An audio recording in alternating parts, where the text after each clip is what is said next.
NCERT book class 10th Hindi medium समकालीन भारत भाग second का फर्स्ट चैप्टर संसाधन एवं विकास आज पढ़ाएंगे। इस चैनल पर मतलब 10th क्लास का सामाजिक का जो एसएसटी का जो समकालीन भारत का भाग सेकेंड है उसका फर्स्ट वीडियो चैप्टर फर्स्ट का, इसमें संसाधन एवं विकास है।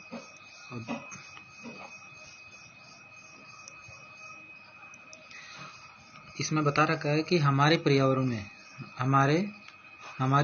में उपलब्ध प्रत्येक वस्तु जो हमारी आवश्यकता को पूरा करने में प्रयोग की जाती है, मतलब जो भी वस्तु किसी भी इंसान के किसी भी व्यक्ति के डायरेक्ट या इनडायरेक्ट मतलब प्रत्यक्ष या अप्रत्यक्ष रूप से काम आती है वो क्या कहलाती है? संसाधन कहलाती है। ये पहले से जानते हैं। मतलब हमारे पर्यावरण में उपस्थित कोई भी वस्तु जो हमारी आवश्यकताओं को पूरी करती है और जिसको बनाने के लिए प्रौद्योगिकी उपलब्ध है, टेक्नोलॉजी उपलब्ध है और आर्थिक रूप से संभाव्य और सांस्कृतिक रूप से मान्य है। ना सांस्कृतिक रूप से मान्य हो और संभाव्य भी हो और तो वो एक संसाधन कहलाता है। सीधा मतलब है संसाधन उसको बोलते हैं जो पर्यावरण में उपलब्ध हो और प्रत्यक्ष या अप्रत्यक्ष रूप से व्यक्ति के काम आए, मानव जाति के काम आए। हमारे पर्यावरण में उपलब्ध वस्तुओं हमारे पर्यावरण में उपलब्ध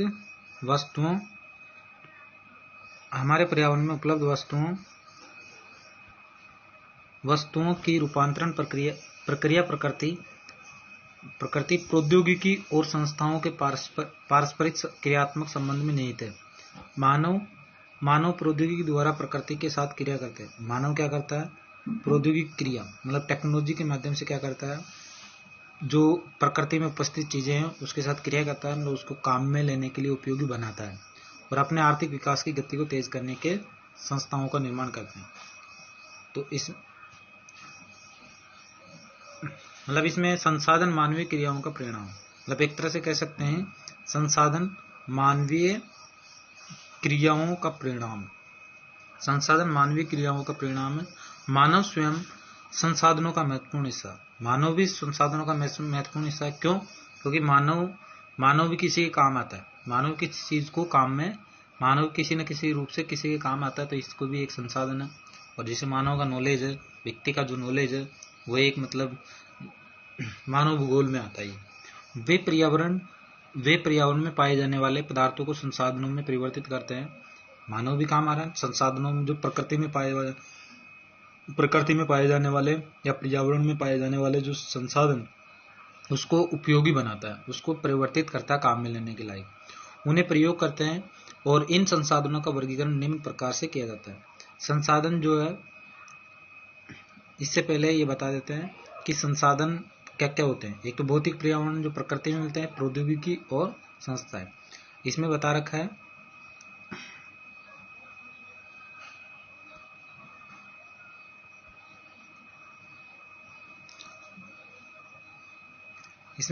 है मानव यूज करता है प्रकृति में उपस्थित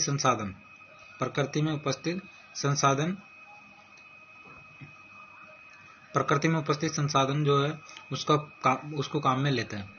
जो भौतिक पर्यावरण है उसको काम में लेता है। तो मानव इसको काम में लिया और किस माध्यम से लिया? टेक्नोलॉजी यूज करके। टेक्नोलॉजी कहाँ से आएगी? संस्थाओं से आएगी। तो ये चीज समझ में आ गई। संसाधनों के प्रकार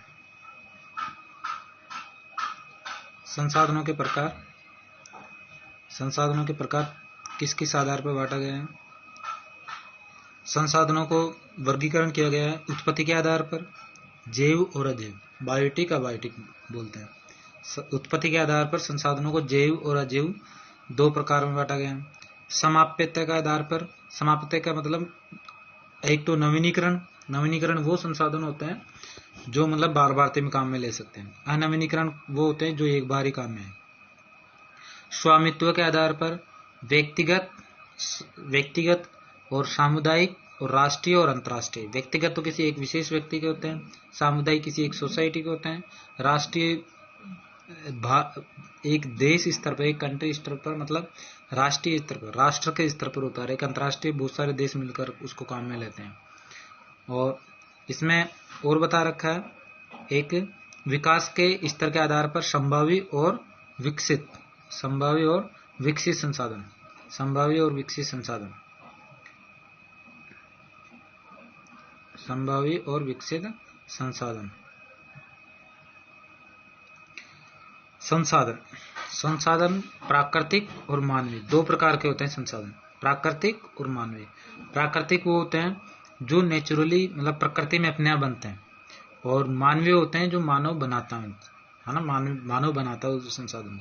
प्राकृतिक रूप से दो प्रकार के संसाधन होते हैं, नवीनीकरण संसाधन और अनवीनीकरण संसाधन। नवीनीकरण योग्य, अनवीनीकरण योग्य। मतलब नवीनीकरण का मतलब बार बार में उसको काम में ले सकते, एक बार उपयोग में ले लिए दोबारा उसको काम में ले सके। अनवीनीकरण उसको एक ही बार काम में लिया जाता है, फिर बाद में खत्म हो जाता है।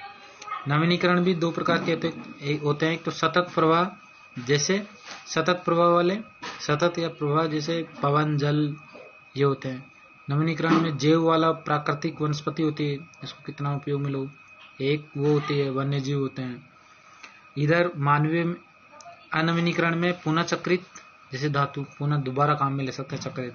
अचक्रिय जैसे जीवाश्म ईंधन, ये जीवाश्म ईंधन होते हैं वो एक बार ही काम में आते हैं, इसको पुनः चक्रित नहीं कर सकते। धातु को पुनः चक्रित कर सकते, किसी एक चीज में उपयोग में ले लिया फिर दोबारा किसी और चीज में उपयोग में ले सकते हैं। मानवीय संरचनाएं और संस्थाएं मानवीय होती है, कुछ मानव के द्वारा बनाई गई संरचना होती है, संस्था होती है, वो भी एक संसाधन में काम आती है। संस्था भी किसी एक विशेष व्यक्ति के या किसी भी व्यक्ति के काम आती है। मात्रा में गुणवत्ता, ये भी मानवीय क्रिया होती है। ओके, अब संसाधनों के प्रकारों को समझाना है। संसाधनों के प्रकारों को बाद में कल समझाएंगे।